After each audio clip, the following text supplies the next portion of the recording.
Yeah, and do you think they're exceptional casks? Or do you think they're just saying they're exceptional casks?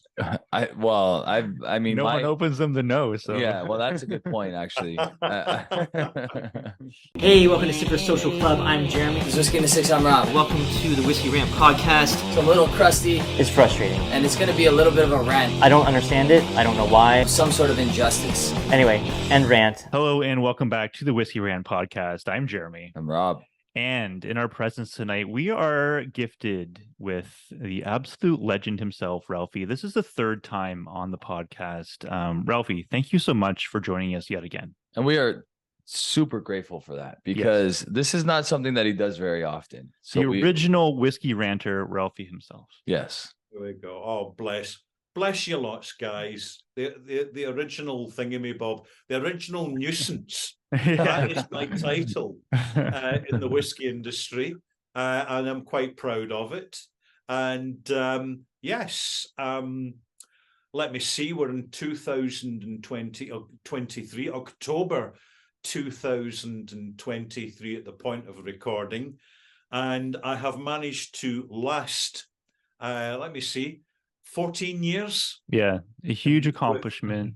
You just released your 1000th whiskey review, in which you did a 5-part series on Springbank, kind of like a little private distillery tour. I thought it was really insightful, a really cool thing. You opened up with episode 1 kind of as like a fitter philosophy kind of take, which I thought was really cool as well. Yeah. Some insight to your thoughts on the whiskey industry, a whole bunch of things in general, and then kind of took us through Springbank.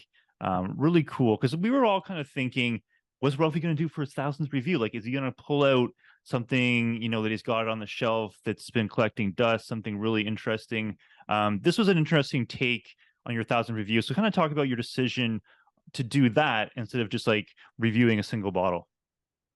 Yes. 1,000 is quite a round number.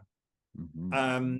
And also the fact that with the patience of whiskey fans and viewers, some of whom have watched all 1,000 reviews, I mean, you're talking about months worth of viewing, exclusively some bunnety guy, usually in the bothy, occasionally having a rant, and always giving an opinion, even when it's not perhaps an orthodox take in things, and it doesn't dovetail in with industry-led marketing messaging. And I think that's quite important.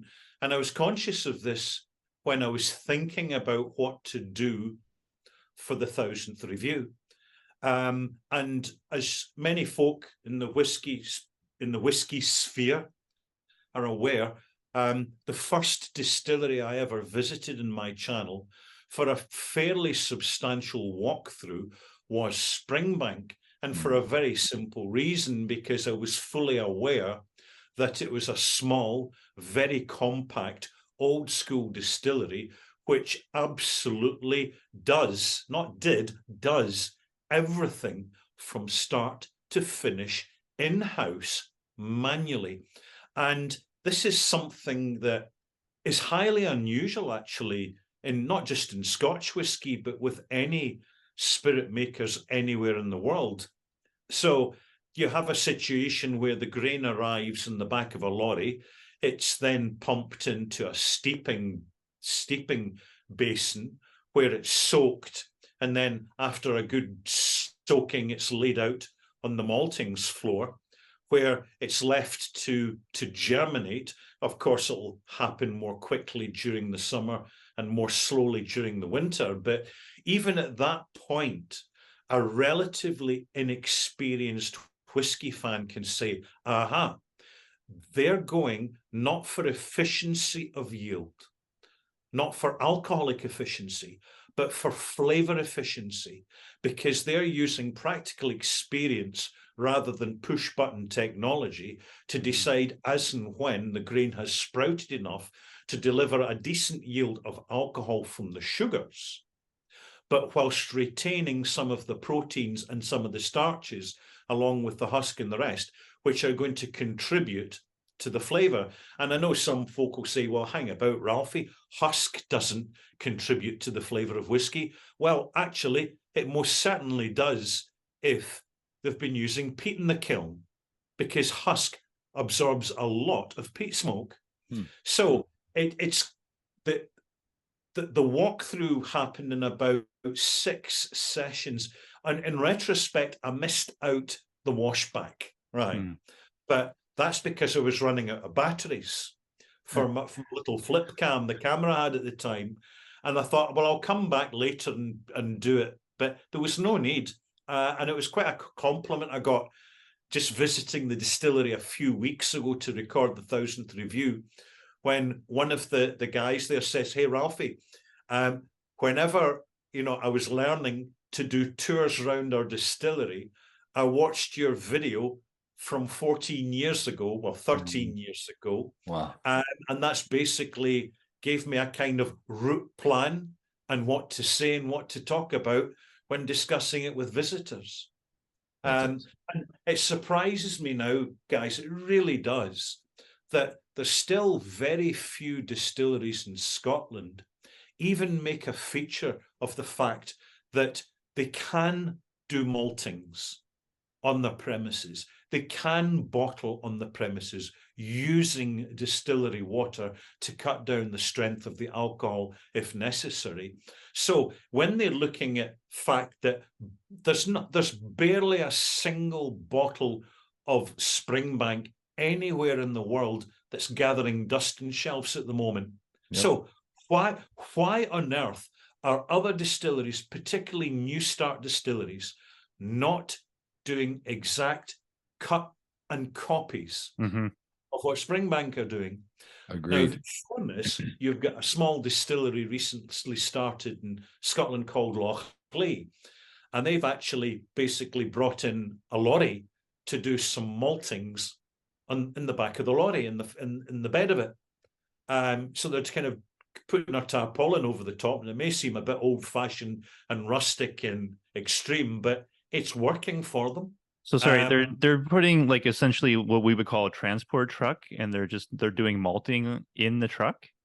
Yeah, in the back of the truck. Oh wow. And that's exactly working out for them. It's a talking point. It's something that impresses people. Yeah. You think, that say, oh, well, I hope they gave the host out the back of that truck because they're dirty things and all the rest of it. Well, of course they have. They've thoroughly cleaned out the back of that truck. Yeah. But the fact that they're malting in the back of it is now an online conversational piece. And without doubt, we can already measure it, is bringing attention towards Lochleigh Distillery, which is then highlighting the fact that the manager there is very highly experienced, professional and competent, and spent most of his working life working at Lefroy Distillery in Islay. Oh, wow. Where, of course, they have their own malting floors. So he knows the value of it because he's worked with it. Right. And the fact is, when distilleries are buying in ready-made, ready-milled ground barley flour and husk to go straight into the sparging tank, they're getting a generic industrial product. They can't control the yeast. They can't control the kilning process. They don't, in fact, control the variability of between flavour and alcohol yield coming out that grain. And what I'm talking about now would never even have entered the conversation 10 years ago. But that's the power of geekery. That's the power of whiskey passion and the part of the authenticity of what is specifically an online conversation, which it may occasionally happen at a whiskey festival. It'll certainly happen in a whiskey club, but folk are genuinely interested in finding out how flavour gets into the bottle. And the more people know about this, the more people can make informed, better value purchasing decisions for buying whiskey. And this is why I've returned to Springbank, an important episode 1000. So I phoned them up. They said, "Hey, Ralfy, you're welcome anytime." So I just arranged to drive over in the Maltmobile, headed round to Campbelltown, spent a day with them, met a few viewers and fans as well who were also visiting the distillery, and got some lovely, informal, unassuming content, which it's not heavy duty. And I'd conclude by saying, sure, there was a distillery out there wanted to send me a bottle of 40-year-old single malt. And I said, thank you so much, but no, wow. I am not prepared to use my 1000th review to endorse your distillery because you want to gift me. It's very thoughtful, and, good luck to your, to your best efforts, but no thanks. Do you want to name the distillery? We'll bleep it out. I have a funny suspicion. I know who it is, but I'm not going to say. Right. Well, I'm not going to say either, because the important thing, one of the important things about the online whiskey community is that we keep things civil, and we don't just slag off, ridicule, or blast anybody out there who in the industry that's just trying to get on with their job. And good luck to them. The job's a little bit more difficult than it used to be, particularly in marketing, when you've got people in the industry standing at tables serving and pouring whiskey, and then people come up to the table totally unassuming, just an ordinary member of the public, and within 10 minutes they've demonstrated that they know more about the distillery than the person actually standing pouring the draught. That probably happens like quite a bit nowadays, you would think, because those people maybe just get like an infographic sheet, and they might not even have been to the distillery before, and suddenly you have someone coming in there with all this knowledge about their whiskey. Well, they're ultimately hired because they're controllable. Sure, I mean they're good salespeople, and they can do the spiel and whatever else. Ralfy, I think like for me, like for you choosing to go back to Springbank and kind of do this like 5-parter as your 1000th review, it kind of like speaks to, like you showcasing Springbank as like, this is how Scotch whiskey should be done. And like the results that you get from doing it this way are the best. And it's kind of like a message to the rest of the industry is like, guys, this is how you want to do it. Yeah. Is that kind of like what you were thinking maybe a little bit with that? Yes. Definitely, Jeremy. And I'll go even further. And also, it's an informal vote of support for a new generation of distilleries globally, right, who are bottling at unchill filtered, at a nominally higher strength of 46% volume alcohol, natural color, and actually messaging about the practicalities and the provenance of production rather than disingenuous, appropriated spiel.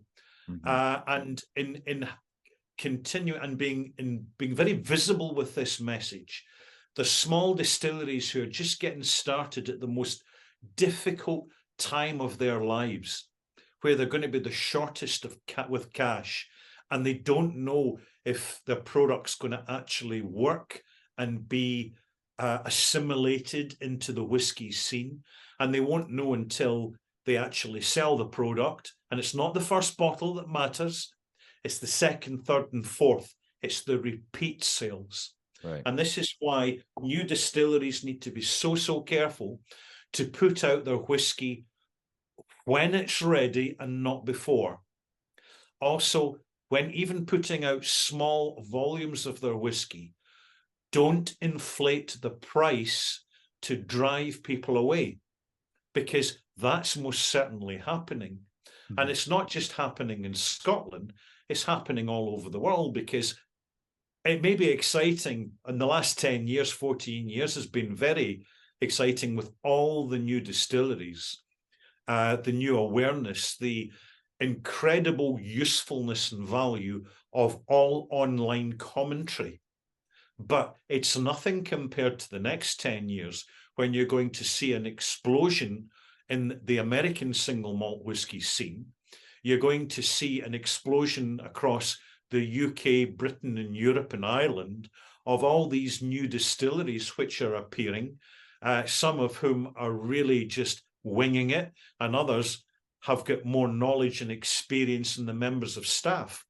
And this is an advantage, of course, in Britain, in that many of the new distilleries are taking experienced, time-served whiskey professionals from bigger companies. And these people know what they're doing. And sure, they may not have the final decision in pricing and bottling and all the rest of it, but at least they're heading in the right direction. Mm-hmm. And of course, Canada, you guys are both Canadian. You have new distilleries in Canada. There's not that many, but there are more appearing. It's really interesting times because I notice that outside of Canada, there's more awareness of a new generation of Canadian single malt whiskey made authentically and delivered very successfully by the likes of Shelter Point, Macaloni's, and of course, good old Glenora in Nova Scotia, which was the distillery, of course, a Canadian distillery that kicked off the production, the foundation of my video channel. That's right. Because I was raging at the Scotch Whisky Association.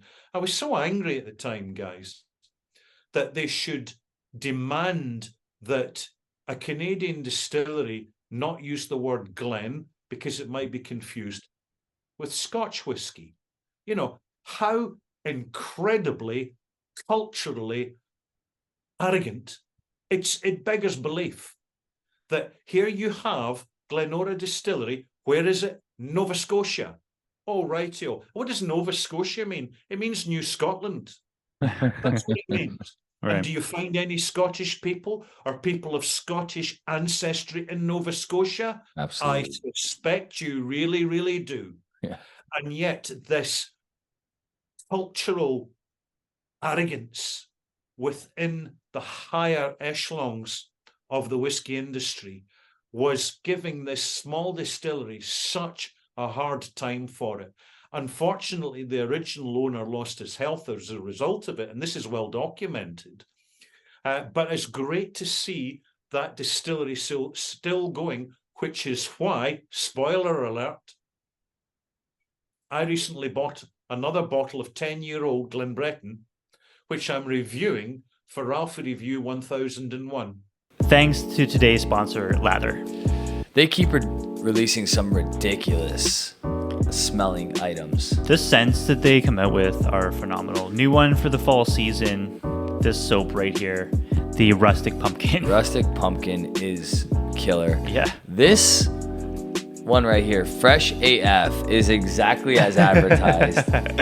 French mineral clay plus green tea. It smells incredible. Yeah, it does smell really, really nice. Honestly, I had a chance to try these shampoos, both incredible. They have a tattoo bomb. This is what I'm excited about because I have a couple of tattoos, and it's super important to keep your tattoo moisturized, especially when it's first done. Yeah. It's super, super important. Like every tattoo artist will stress, keep this thing moisturized. You want something that's more a natural product, which this is. It's perfect for anyone with a tattoo. You have to have it. Absolutely. And keep your eyes out for some of the new scents.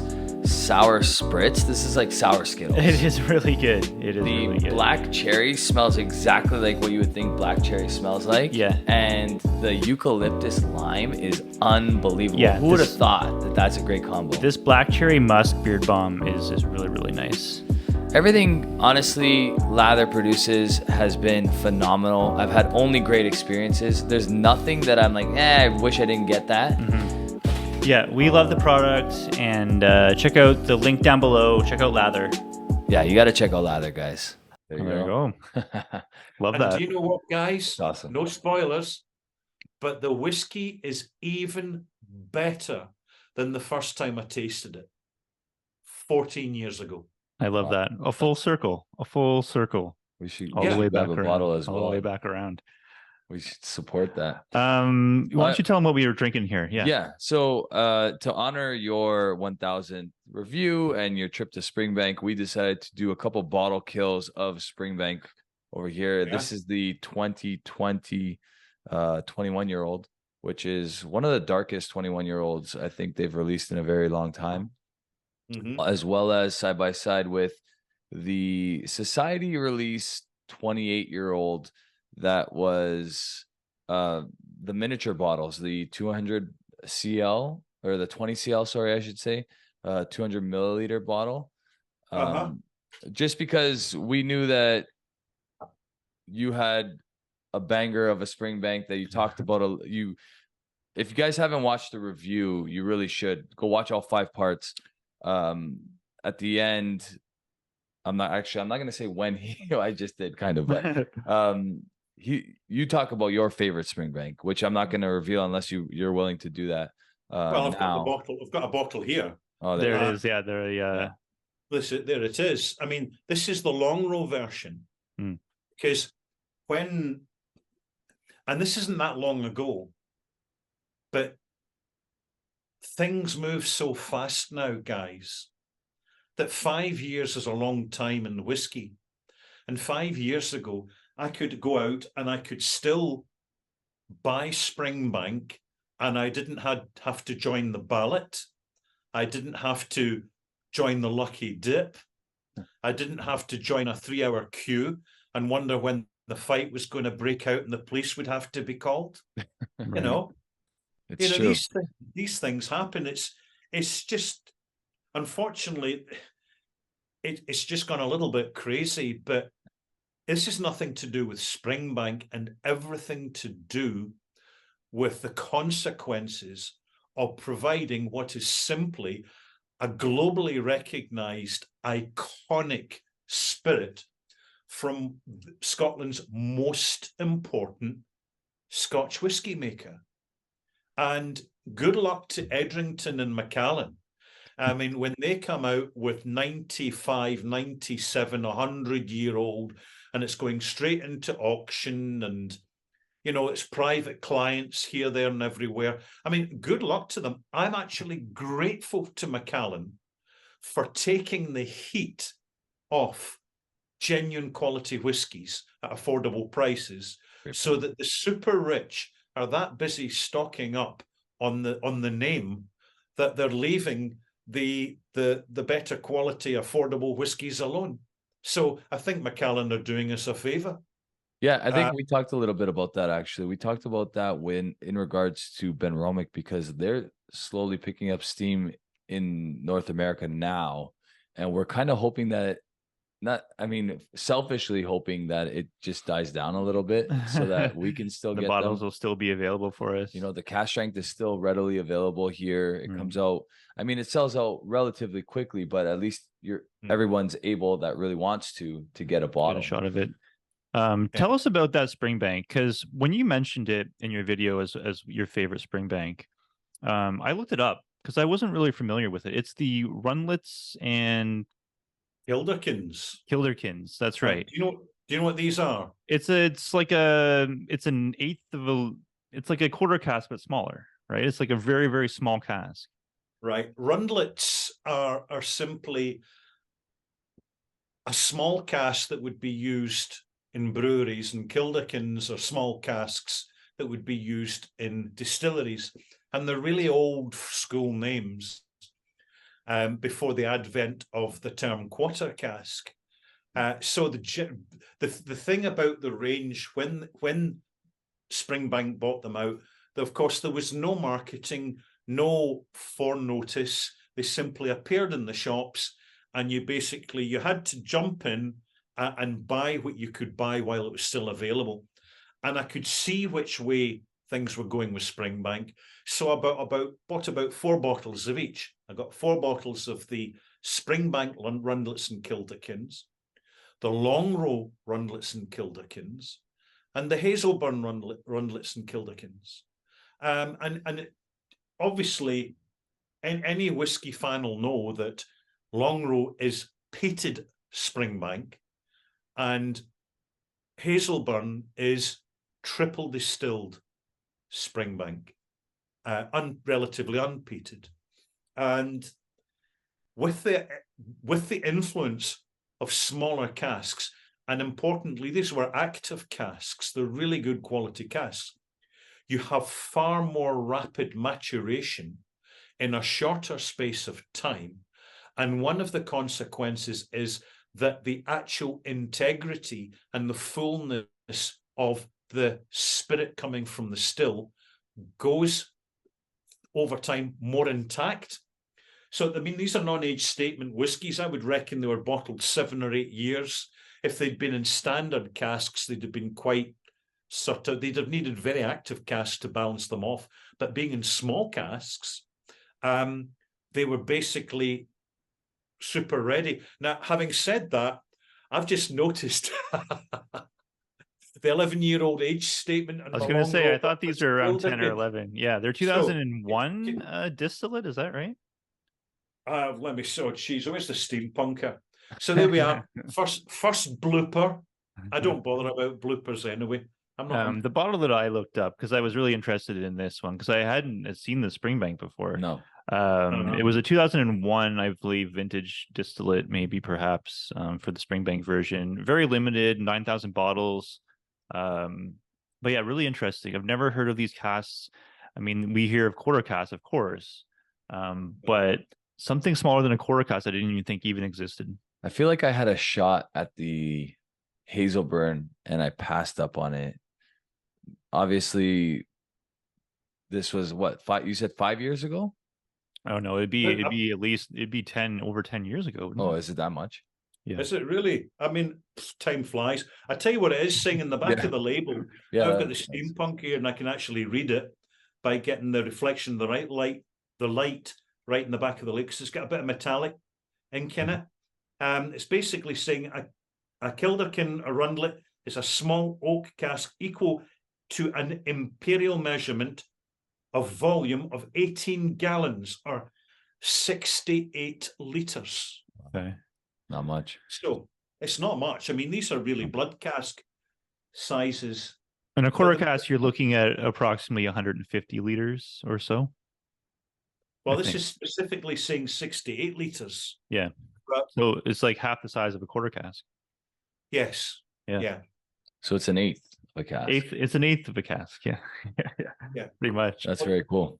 What occasionally gets called a blood cask. Right. And the reason for the word blood is that it's the size of cask, about 60 litres, that will hold all the blood drained from a pig. Interesting. Right.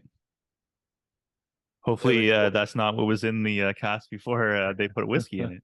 Well, no. There's a first for everything. Well, yeah, really interesting bottling. So what do you kind of get there? Is it predominantly like, is that a sherry cask? Is it a virgin oak that they would put the spirit in there? Or like, would that cask have had anything before it? I believe it has. I believe the cask has been seasoned with another spirit. Okay. There are times where it's very difficult to tell, and also the distillery is not giving too much away. Mm-hmm. But what we do know is whatever they've done, they've done a good job. Right. And this is really, really enjoyable stuff. And importantly, I mean, I'm thinking 5 years ago, it certainly could be longer, because I'm busy trying to look for a date in this. I've got a date. Brilliant. Bottled 2013. Okay. 10 years ago. Yep. Yeah. 10 years ago. Yeah. So the shot I had at this was probably about 8 years ago when I first started the channel, and I was not really sure about Springbank yet. Right. And that bottle was floating around. Bottles were floating around, and I, passed up like an idiot and regret it ever since. Well, they are available on the auction world, not like crazy expensive compared to other Springbanks. Maybe it's not as collectible as some others, but still quite pricey, of course. Really interesting. And of course, Ralfy picks one that is off the beaten path of Springbank that, you know, not too many people would have heard of before. Right. But yeah, no, really interesting.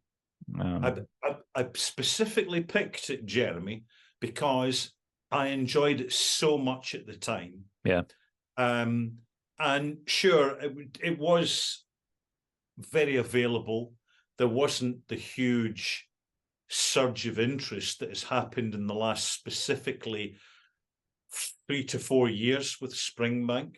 But having said that, certainly in the UK, there's people picking up Springbanks now, the younger Springbanks, at auction at retail price, or virtually at retail price. Oh, wow. And the reason for this is that the whiskey investment scene have suddenly discovered that their mortgage payments are absolutely rocketing due to the manipulations of the economy in the UK post-Brexit. And the consequence is that suddenly they need a bit more money. So they're putting their whiskey into auction. And because there is more supply at auction in relation to the demand at auction, they'll notice that they're on a waiting list, a longer and longer waiting list before their bottles actually go on sale. And this discourages people from putting on a limit price for the sale of their Springbanks, or if you want, Kilkerrans, because Kilkerran is as an amazing substitute for Springbank. Mm-hmm. And let's not forget about the other options out there, such as Lechake. Lechake, 10-year-old, the non-age statement Sinclair Rioja, the 18-year-old's an absolute banger. You know, once you go on a little whiskey journey, a whiskey chase, you can find some amazing bottlings at relatively good prices. And an example recently that I tripped over, and this keeps me fresh, by the way, with my channel, is buying a bottle on a hunch saying, well, hopefully it'll be good. But then I pour a glass and suddenly I realize how good it is. And that happened recently with a very innocuous, unhyped bottle of whiskey that appeared in the British market called Maclean's Nose, which has been bottled by the relatively new Ardnamurchan distillery. Oh, yes. And is a traditional Scotch. In other words, it's a blend of malt and grain whiskey from column stills, but it's predominantly a combination of Ardnamurchan and Glen Scotia. And it's relatively young, £32 a bottle, which probably equates to about 55 Canadian dollars. So it's superb value, really good quality. So when someone will come onto the channel and say, hey, Ralfy, I'm a student, I don't have much money, and I want to buy myself a special treat to see in the new year, can you recommend something? Say, no problem. Maclean's Nose, or perhaps you might want to consider, if you can find it, one of the Thompson brothers bottlings of their young 6-year-old or even their 8-year-old, which they've brought out recently. And let's not forget that there's other independent bottlers out there who are suddenly saying, if we can produce a super blend as an independent bottler, it's going to grab people's attention. So at the moment, you've got independent bottlers like Douglas Lang producing, you know, your big peat and your blended malts and other blended malts, a variety of blended malts, which offer really good value for money in terms of the quality. But I think it's going to be fairly soon that they put out as an alternative a new generation of traditional blended Scotch whisky at 46%, unchill filtered, natural colour, affordable price, and people are going to jump on it. I have a question about so 1,000 reviews, a ton of videos with the extras and everything else. Now the Oshawas, Online Scotch Whisky Awards. yeah. what's the vision? What's the vision with Oshawa's? Like, where do you expect this to go big scale where, you know, hopefully in the future we all go to Scotland and we're all dressed in like the red carpet, proper and we go to the attire, theater, and it's a whole production. So what's the vision with the Oshawas? Because for those of you that don't know, which I'm sure everybody listening does, the Online Scotch Whisky Awards, November 4th, coming out soon. You'll get to see who wins for 2023. Such an incredible thing you guys have done. A ton of work goes into it. I really commend you and Roy for all the work you guys have done for this. Just curious what the big picture for you guys will be. Do you believe that? I believe personally, I'll give you my belief after, but I want to hear what you guys think for it. Right. It's an idea whose time arrived during pandemic lockdown. And I discussed it with Roy, just sent him an email, and then we discussed the Online Scotch Whisky Awards in light of the fact that within the space of less than a month, the entire Scotch whisky industry had been turned on its head by the catastrophic closure of bars, hotels, cancellation of wedding events, social activities, cancellation of whisky festivals. And suddenly they're sitting with all this whisky that they cannot sell. The only way they could sell it was online. The only way people could order whisky for delivery, for local delivery through the smaller retailers, was by phoning the shop and placing an order for delivery by courier, or by going online, buying online and having delivered through the postal service. And this was dramatic. This was a huge shock to the Scotch whisky industry. And like every other industry, they weren't prepared for it. And the consequences was that suddenly this highlighted how essential online activity was for the future of the Scotch whisky industry. And therefore the timing was perfect for the first Oshawas in 2020, towards the tail end, or toward the beginning of the end of the global, virtually. I mean, Sweden never went into lockdown. No. It never happened. They never closed the shops. They never confined people into their home. They never made people wear masks. And Sweden, latterly, it appears, never suffered any dramatic consequences as a result. But what happened, happened.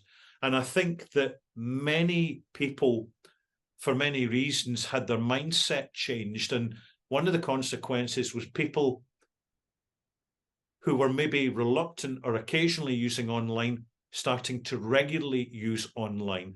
And then when you're not out socializing, you're not in the bar, and you can't go out, you're at home. What are you going to do?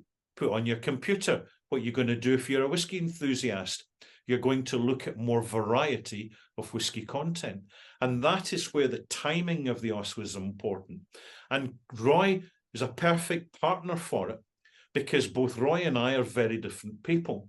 He's gregarious, outgoing, positive, inclusive, and he likes to get the kind of the extended whiskey family going, whereas I'm the opposite.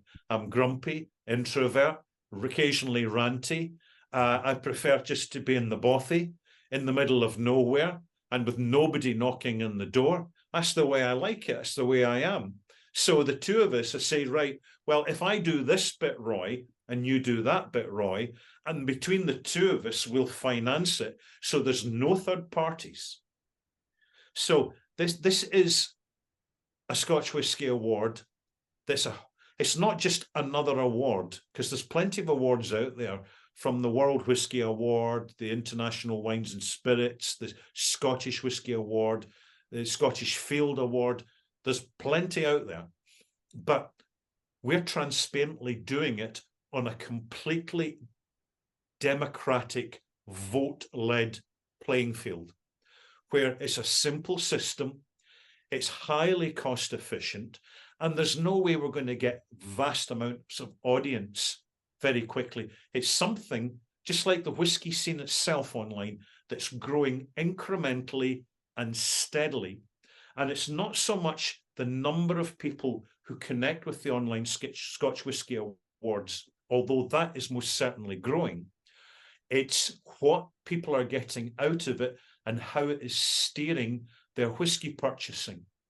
Because anybody could point to the short list of best Scotch whisky and say, well, you know, if you've got any of those bottles in your shelf, you've got a winner. Right. And importantly, although some are expensive, others are certainly not expensive. So you have the whole thing financed by my Patreon subscribers and Roy's Patreon subscribers, 50-50.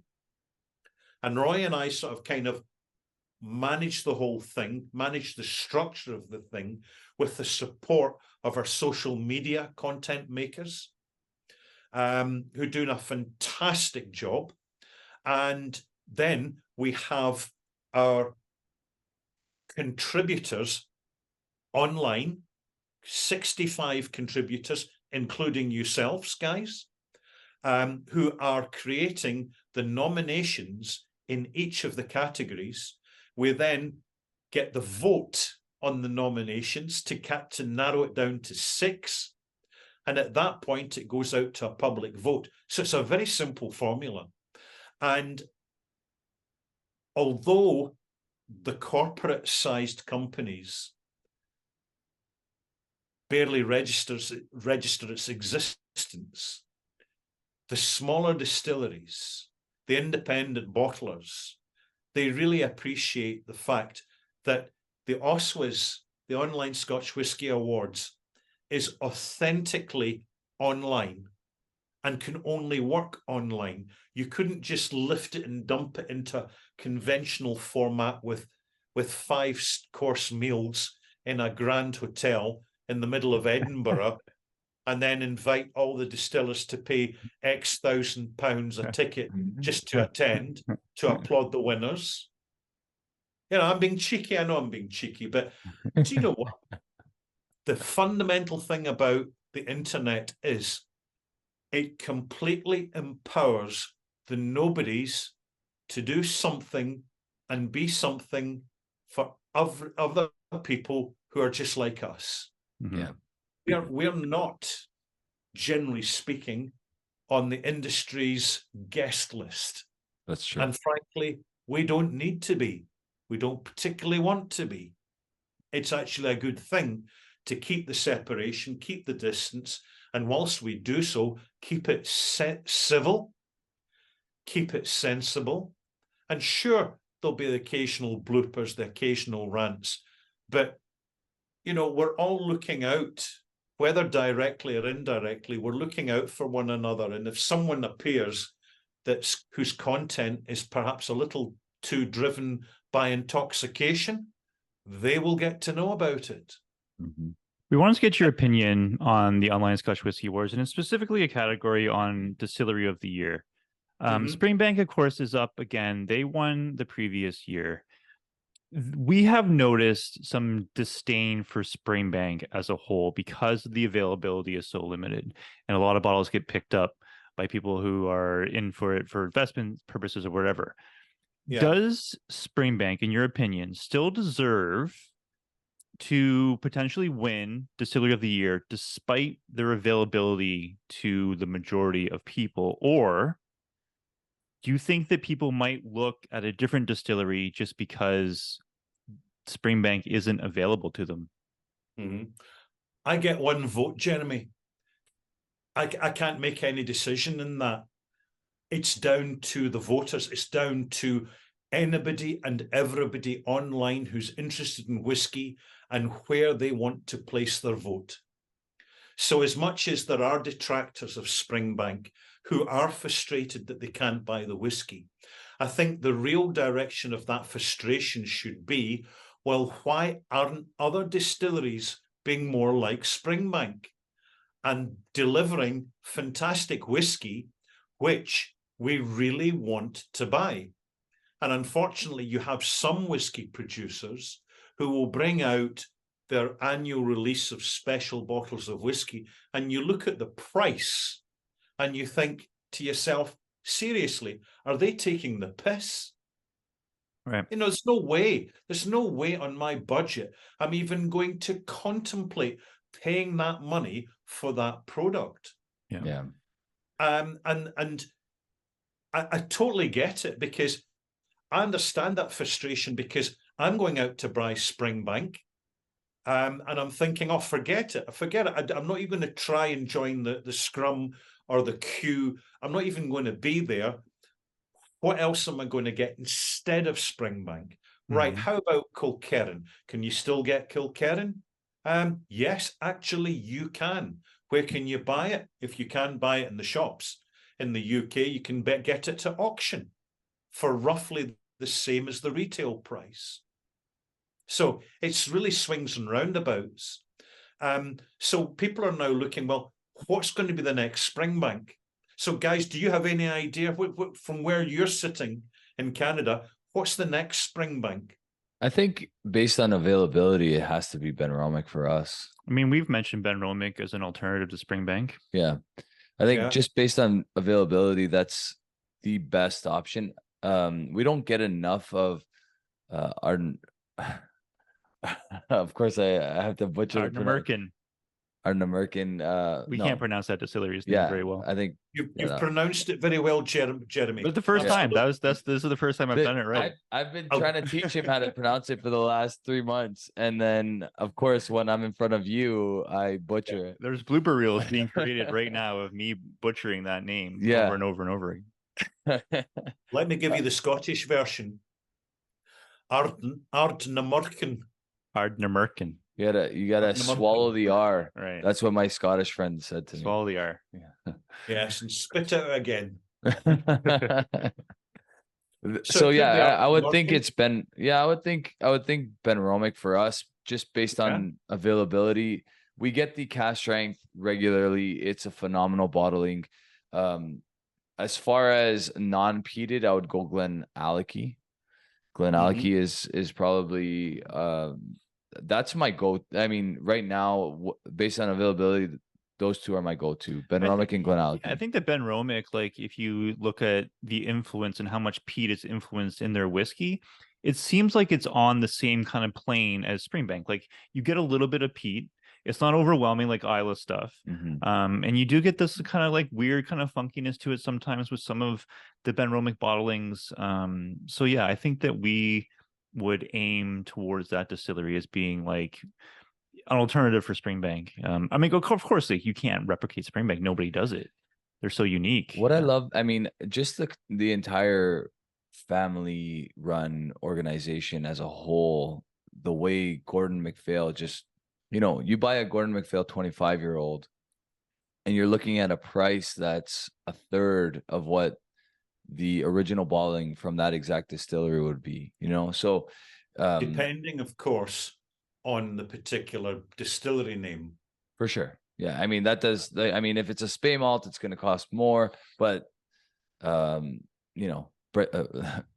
compared to Macallan, a 21-year-old cask strength Macallan, I think the exceptional casks go for beyond $6,000 in this area. So more than that. Yeah. So, I mean, $500, yes, it's expensive, but comparatively not so bad compared to the, original bottling. Yeah. And do you think they're exceptional casks? Or do you think they're just saying they're exceptional casks? I mean, no one opens them to know. So yeah, well, that's a good point, actually. I don't know. I can't speak to something I don't know, so I shouldn't speak to it. But I agree with you about Benromic. As a distillery I've visited in the past, they've got a fantastic team there, very small distillery. And they produce fantastic quality of whiskey. What holds Benromic back is, in fact, the owners in the way that they present it to the whiskey world, because they're trying. They don't go full integrity. The version of Benromach you're both mentioning is the cask strength version, which is a really good single malt at an accessible price. But you're not mentioning the fact that both the 15-year-old Benromach and 21-year-old Benromach are bottled at 43%, and therefore, as a consequence, must be chill filtered. It doesn't make sense. It is almost this crazy mismatch of intentions, which confuses the identity of Benromach to the whiskey world. And despite the fact that they're aware of it, they choose not to do anything about it. And that's fine, because it leaves Benromach as something which the most informed whiskey fans can pick up on, and they will go for the cask strength. And earlier this year, I don't know if you had it available to yourselves, they had a Polish oak cask version, and that went down an absolute storm. And it was around long enough that the enthusiasts could buy it, and to the speculators and the investors and the folk who want to flip and cash in the future, it's really of no interest, because Benromach simply doesn't have that reputation. But the actual drinkers are picking up on it, because there's something very important that Benromach shares with Springbank, and that is the prominence of the savoury notes and umami notes in the sensation. In other words, the old school style of the spirit is not clean, fresh, and fruity. It is what you would call in the industry a dirty spirit when it's coming off the stills. It's not particularly palatable as a new make spirit, but put it in a cask for a period of time, and it will absolutely transform into something which at times becomes almost meaty. It becomes quite savoury. This sort of Japanese word umami, which is entirely appropriate. And you find these old-fashioned styles of elemental and outdoorsy malts are very much coming back into fashionability with really well-informed whiskey enthusiasts, which is another reason why people are now latching on more than ever before onto Edradour and its peated version of Balachin. Yeah, which is delicious, by the way. Yeah. Exactly. So what new distilleries out there have sat around the table and said, right, what are the whiskey enthusiasts talking about next, buying next, and drinking next? And it's not nice, clean, homogenized, chill-filtered, caramel-loaded whiskey vodka. People are not interested in that. Yeah. It's called blended Scotch. There's a Canadian version that you're speaking to. People are looking for the fullness of flavor that actually matches the developed palate that we all have. Yeah. Sorry, I was just saying there's a Canadian version that fits the description of what you've just laid out, and it's Macaloni's. Macaloni's is their job. peated malts are unbelievable. I don't know if you've had the pleasure of trying yet, but their peated malts, Graham's doing an incredible job with his peated malts. He's using local peat. He's using Washington peat, which is like a few kilometers south of them, and then he's using some British Columbia peat as well. And we haven't had a bad peated malt from them. And that whiskey is very, very young too. Very young. Very, very young. Yeah. Ralfy, just going back to Benromach. Sorry to interrupt there, Jeremy, but there's something I really want to pop in here because you're Canadian, right? And it's that Macaloni's was being persecuted by the Scotch Whisky Association for using the name Macaloni, which the Scotch Whisky Association believed had too strong a Scotch whisky reference as a name, right? He's And a Scottish. therefore, Graham McAlone's was invited to change the name of his brand, which he refused to do. He reached out to a number of onliners and people within the whiskey industry to gather support. Yep. And I was one of the few who proactively got back to him. And actually had a bit, we had a few emails and then a video call. And I won't bore you with details of that, but a lovely guy, fascinating distillery, very substantial in its provenance. It could be even at this point in time, it could be Canada's Springbank. Time will tell. Yeah. But there was myself and the ex-editor of the whiskey magazine, Dominic Roscrow, who's sadly no longer with us. We're the ones who were proactively standing up and supporting through our own relative channels, McAlone's distillery. And it really, we kind of had a bit of a laugh, actually, because he was told that he couldn't use the word Caledonian, right? Now, this is Canada. So I said, that's not a problem, Graham. How about Canadonian? Yeah. How could the Scotch whisky industry take you to task and try and cancel you for using Canada and Caledonian fused into one word? Yeah. There was, and I mentioned it in my opinion, and I'm being careful what I'm saying here, there was a racist overtone to the persecution and victimization of McAlone's distillery, because McAlone is in fact an Irish surname, first and foremost, not Scottish. And for someone who is authentically using not just their surname, but their heritage in a country in which that heritage is very strong and totally legitimate, it can only be construed to try and shut it down ugly and a form of cultural racism. Now, that is really not something the Scotch Whisky Association wants to be too heavily connected with, in my opinion. I was happy to support the guy. He deserved it. And it was like history repeating 14 years later, after the nastiness towards Glenora Distillery and their Glenbretton brand.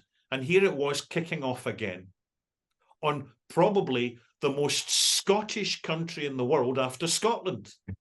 Right. Yeah, that's you can't factual. make this up. Yeah. The absolute conceit and arrogance. And someone somewhere, they just don't have the finger in the pulse of modern society, in my opinion.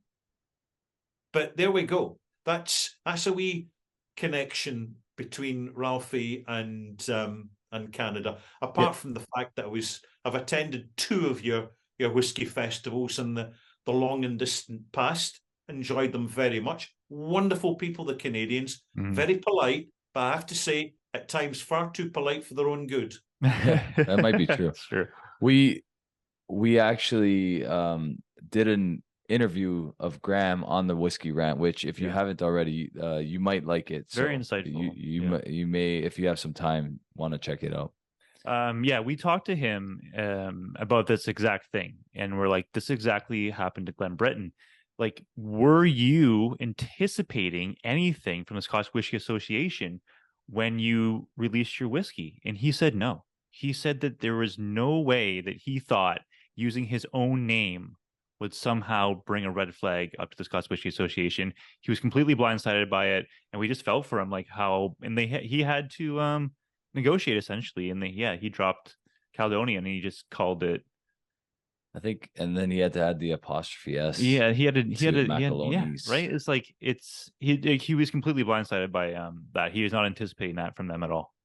Yeah, it's quite shocking because The Scotch Whisky Association's purpose is to look after the interests of the Scotch whisky industry on a global stage. And at this moment in time, a small Canadian distilleries using Scottish-like references, frankly, in my opinion, is the least of their troubles. Right. When you have the growing potential scandal relating to criminal involvement in cask investment scams and projects. Wow. This is serious. It's very serious. And recently, the Cask Investment Association was set up by people connected to the whisky industry to try and have some sort of governing body to at least advise, if not regulate, the whole speculative, increasingly speculative nature of cask investment programs, which are being sold through newspapers, on private media channels, and elderly people with retirement savings are being targeted. And I can see this going exactly the same way as the wine investment scams of the 1990s.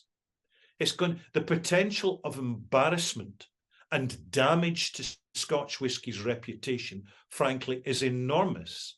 And it appears at the moment, from my own perspective, that the Scotch Whisky Association is not doing anything to proactively manage an incoming crisis that whisky investment scams are going to be in the future. And this is made worse by the fact that there are some honourable players in this field. There are some good players who are trying to run proper businesses, but then you have other companies just popping up out of nowhere, and they appear to be allegedly fleecing, scamming, defrauding innocent customers. Not just in the UK, but particularly in the US. Wow. Yeah, I can see that. Someone's already been arrested for it. Yep, money, like, as soon as Scotch took off, whiskey in general, I mean, when there's that much influence in the market, there's always more for the scammers to take, right? That's right. Especially when you get articles about how whiskey is the #1 commodity for investment, more so than precious metals, than anything else in the last 5 to 10 years. Yeah. Yep. Says who? Yeah. Business magazines. Business magazines, yeah. Business magazines. Says the magazines. Yeah. Whoever pays the piper calls the tune. Yeah. Magazines are part of legacy media. They are not there to do much more than present their conventional message and make profit for the people that own it, and basically act as propaganda units. Right. I mean, we're all propagandists in our own way, but at least the onliners, the enthusiasts, just try and keep it even-handed, and anybody who doesn't soon gets called out. Yeah. Ralfy, with the whiskey landscape the way it is, and you've done 1,000 videos, I don't think that you've ever missed a week. Correct me if I'm wrong. Do you ever experience any burnout? Is there ever a time where you're like, I don't want to go to the bothy today, I don't want to put out another video? Or is it your passion for finding new whiskeys, your passion for the community that keeps you going? Do you ever think about stopping, pausing, slowing down at all? Well, absolutely, you're right. I've never missed a week in 14 years. Yeah, amazing. That's amazing. That is. So, and at times, there was, for a couple of years, I actually did 2 reviews a week. Because it was the heyday of advertising income on YouTube for that sort of content. And I thought, well, make hay while the sun shines. Mm-hmm. But it's something that I've been able to accommodate because I'm buying what I'm reviewing, and I'm reviewing what I want to buy. I'm not trying to say nice things about a bottle of whatever, which has been sent through by a marketing team who are just looking for a quick fix in their daily diary. And there's plenty of that happens. And I mean, good luck to those who get bottles to review. I just find it so much easier to buy what I'm reviewing. And I'm very fortunate I'm in the position where between the Google AdSense income and my Patreon supporters, I have a budget to buy whiskey, a bottle of whiskey to review every week. Having said that, you'll very rarely see anything over 18 years old getting reviewed.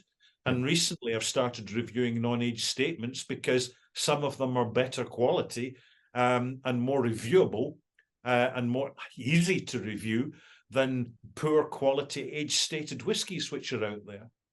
So there are times definitely where I get all whiskied out, I open a bottle, I pour a glass and I can't smell a thing because it's not my decision consciously, it's my subconscious decision of my brain to say, sod this, I just want a glass of red wine.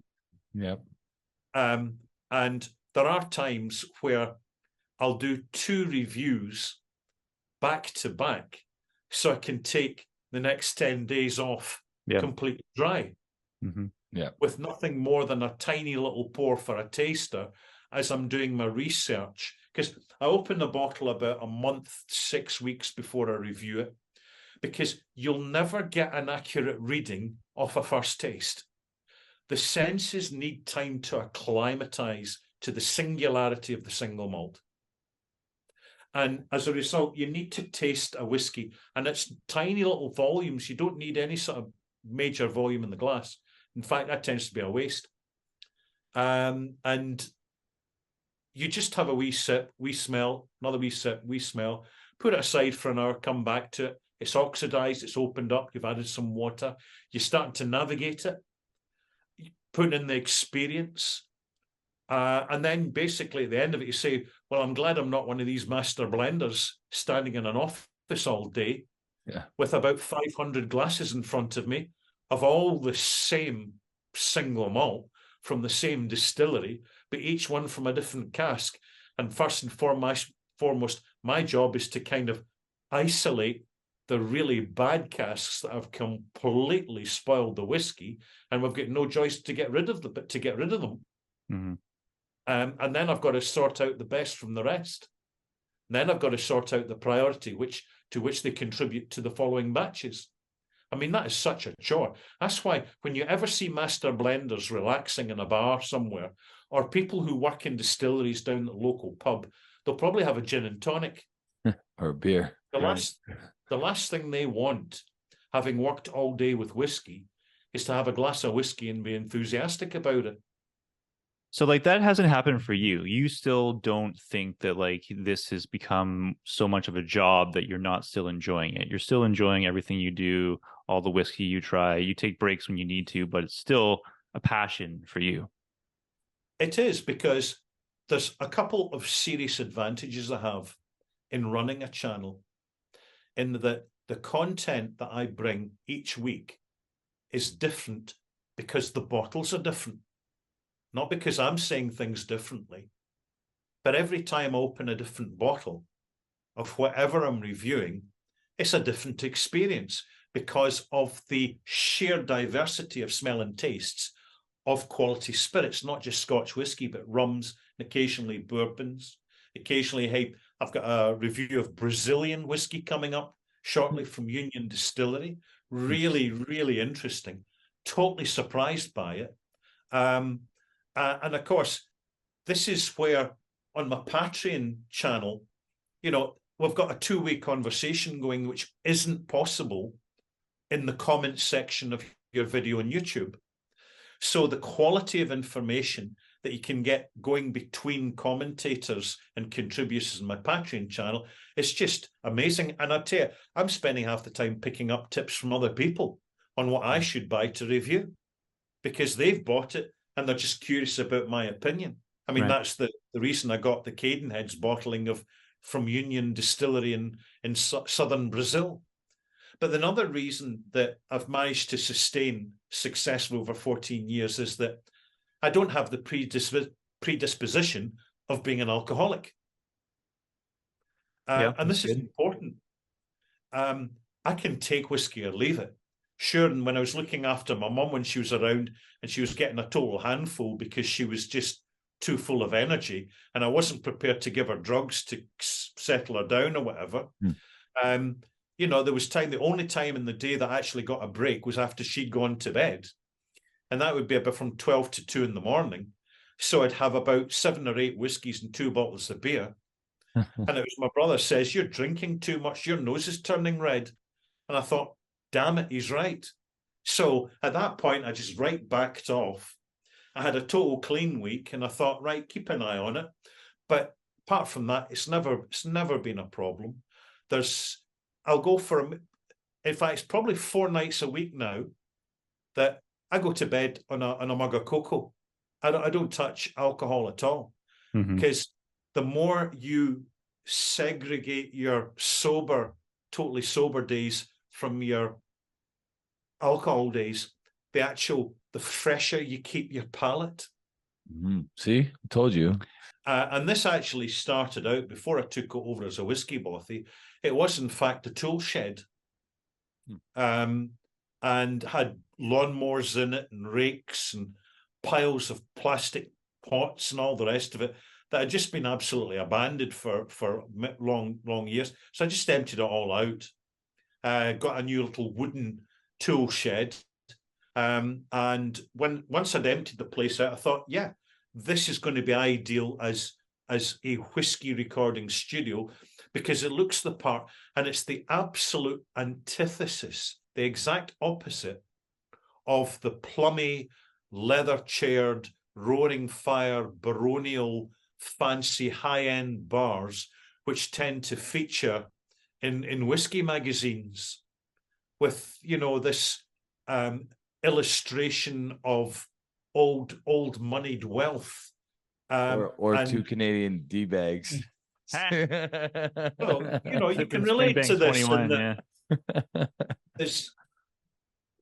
The industry likes to present itself as aspirational, and it gets it totally wrong because it presents it as socio-economic aspirational rather than aspirational to enjoy and appreciate and develop a palate in the most extraordinary way that's possible, with actual engagement in many whiskies which are not only accessible but remarkably affordable.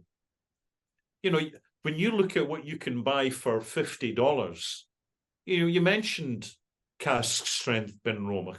I'm sure it's a lot more than $50, but the actual quality of that experience in relation to buying a luxury designer produce item like a handbag or a suit or a pair of trainers, you know, it's night and day.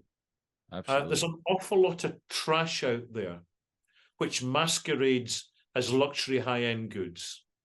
Actually, you're right. And the Benromach cask strength, just to speak to that really quickly, is, to my surprise, it was $97 Canadian. Yeah, very good price. Which was an excellent price. Very good price for that. It still hasn't got the bump that other whiskeys it's significantly less than most. I mean, Glenallachie is around the same price for the 10-year-old cask strength, but great price, I thought.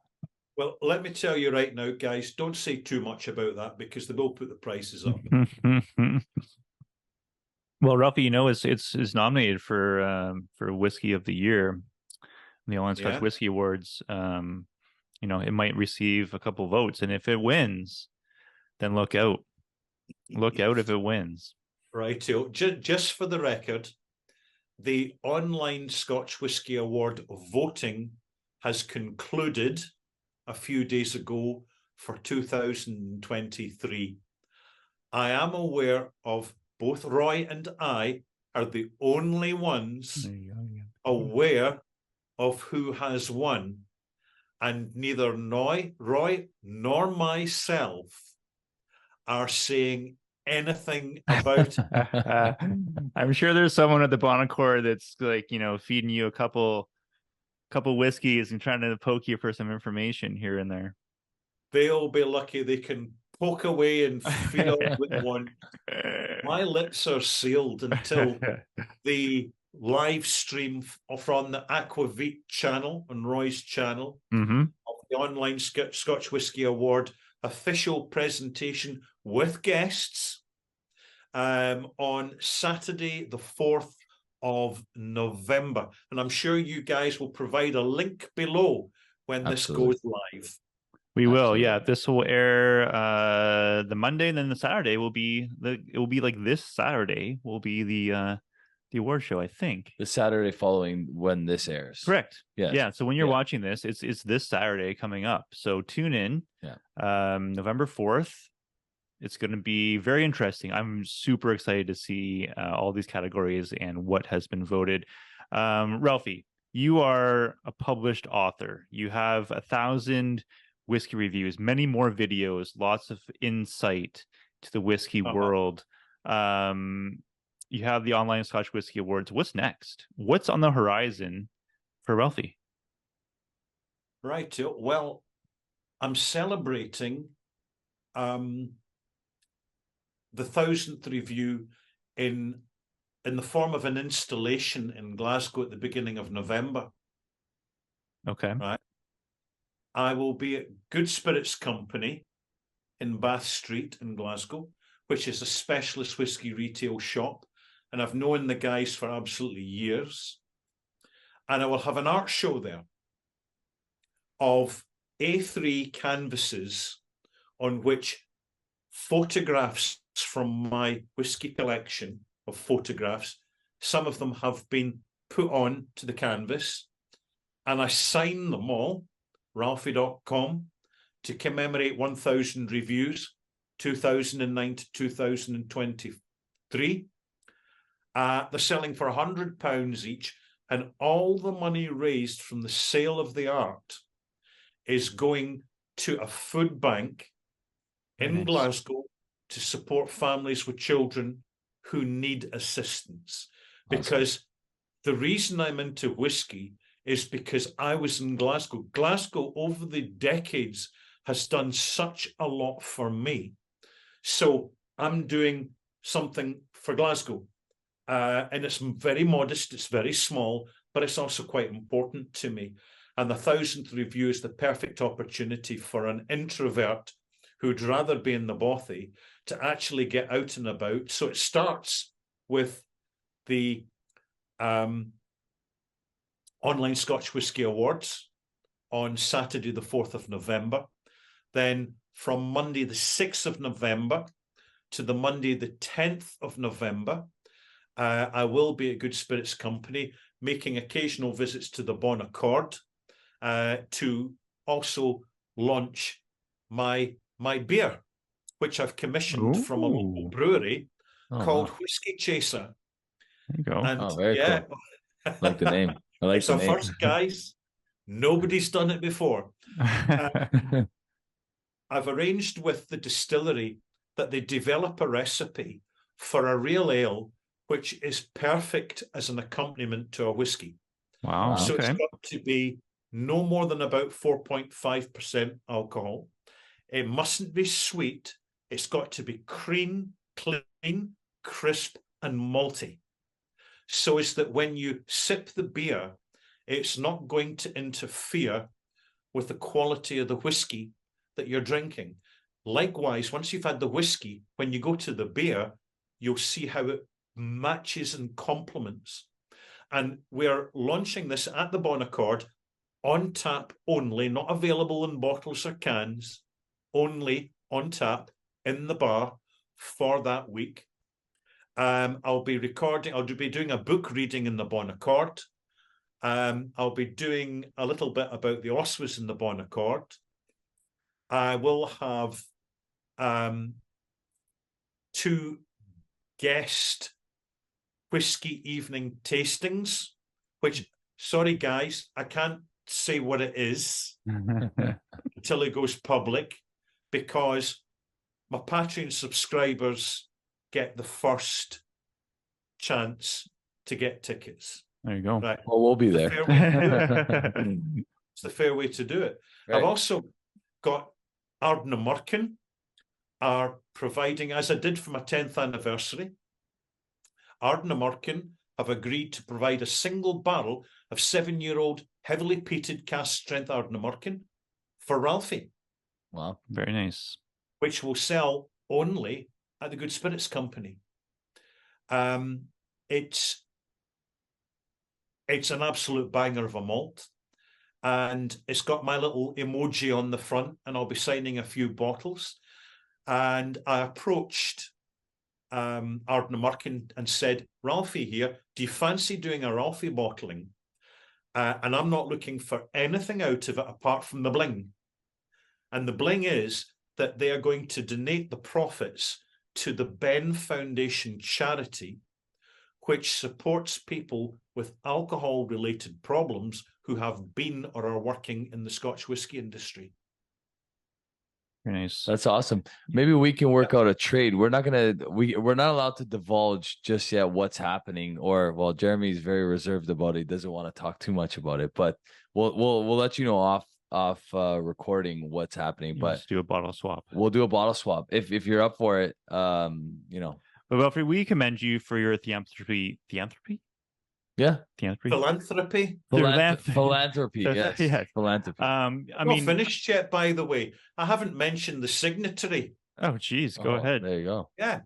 Got a single barrel of 16-year-old Glenlivet matured in a sherry hogshead, cask strength. Very nice. Wow. All the profits from signatory are going into the Pitlochry community. They're going back to the distillery to go into local community projects. So that's the other one. And I've also, because I own a number of casks myself, so as to have the experience of owning casks, managing casks, and bottling casks to see how it's done, so I can talk sensibly about it. I've got some Ralfy bottling of 15-year-old Foursquare rum. Oh, wow. Okay. Which has been maturing for 2 years in an ex-Madeira cask, fresh wet Madeira cask. Very cool. And I've also got 19-year-old Bruichladdich, single cask, and 10-year-old Glenord. Wow. Which will be a lot cheaper than the Bruichladdich, which is why I bottled it as well, to give people the option. Nice. So you're not slowing down at all. There's no slowing down for you. There is and there isn't. And in that I've really, at 1,000 reviews, what I'm planning is the strategy of fair representation for those who are in a strict budget or those that don't have great availability of where they are, whiskey where they are. So next year, this year I did a world tour tasting review over 6 weeks, including Swedish whiskey, Indian whiskey, Australian whiskey. And next year I'll be looking out for the best of the blended malts, and I'll be looking out for some of the highlight traditional Scotch whiskey that actually deliver good value for the price that's being asked. That's my challenge. So there's fresh ways you can do it. What's important is I don't get too institutionalized here in the bothy and just pull out another bottle of whiskey and say a few nice things. So there will be rants, there will be controversy, there will be complaint letters to the invigilators at YouTube Central. It's going to happen. I still have a mixed reputation within the Scotch whisky industry, in that most people are quite happy I'm around, but some people find me annoying because I'm really not expert enough to be doing what I'm doing, because there's bloopers, because there's sometimes I don't even read the label of the bottle. I just go ahead and I just give an opinion, and it is an opinion. Yep. And it does piss some people off because they'd rather it was more organized and more, they'd rather Ralfy had a makeover and moved out this smelly, damp old bothy into more suitable premises where the lighting was better and the editing was more professionally done. What do you think, guys? Should I? No, Absolutely I think not. if you're not expert enough, then no one should be on YouTube doing whiskey reviews at all. That's true. No, we like your style. It's very raw. I know that you don't edit, and it's a one take. You post it up, and that's like so impossible for us to do. For me personally, and we commend you for that. And that's why I think a lot of people like your channel. Yeah, I mean, the background here looks a little bit more professional than it actually is. I did it myself with my brother-in-law. We built it. I mean, my brother-in-law did most of it, but the TV is meant for entertaining myself, my kids when the channel shut off. So it's not necessarily, it looks more pretentious than it actually is. But no, I think you're great where you are. The thing is, main thing is you've got the stashes of bottles behind you, including 15-year-old Springbank. Yes, that's probably that one there is, well, there's two actually up there. One is from, I believe, January 2022, and the other one is from June 2022, and probably, dare I say, some of my favorite bottlings ever. Yeah, you really like those ones. You really like those. Yeah, they're really good. Well, Ralfy, thanks so much again for joining the channel. It's always a huge pleasure and honor that you grace us with your presence, knowledge, everything you got going on. Everyone tune in to the Online Scotch Whisky Awards, November 4th. I'm very excited to see the winners announced with you and Roy. And excited to see all the stuff you've got coming up in the future. Yeah. Thank you for the plug. I do appreciate it. And by the way, thank you both for contributing to the Oswalds. Our pleasure. Our pleasure for sure. And this is the wonderful thing, is that the sheer geographical diversity of enthusiasts bringing their own geographical perspective of what's available or what's not available, or just what is actually significant in each category. And this is the great thing, that it evens the playing field so wonderfully well. And yet, at the same time, the industry's looking on saying, if we want to really know what our customers think of our product, or what our customers think are the best of Scotch whisky products, we don't have to employ consultants anymore.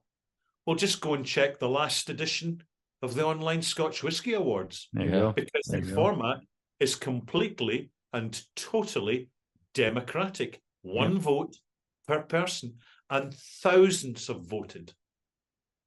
That's awesome. Love that. In the meantime, how about your plans? What's happening at Whisky in the Six? What's happening at Sipper Social Club? Well, I mean, we've been doing a lot of ranting.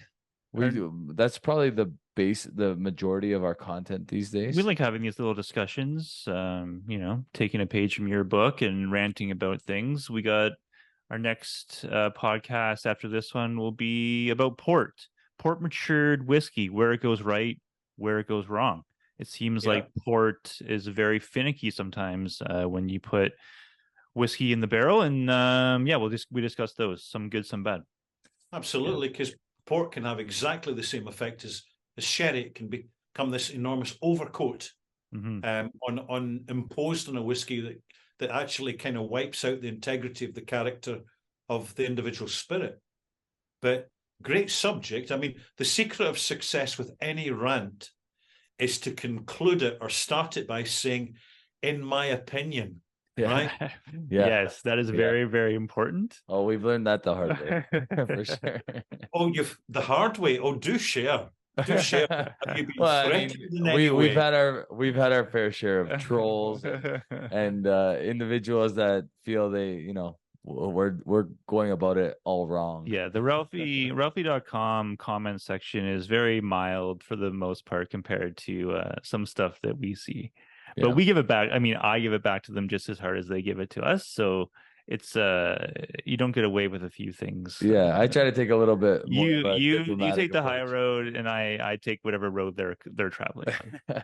I just always got to remember that it could be my students on the other end of that comment. That doesn't matter to me. It's one thing to note is that with some of the wonderful people that surround us on this planet, it's not so much the insults you need to worry about, it's the compliments. There you go. That's a good point. I like that. That's a great point. I like that.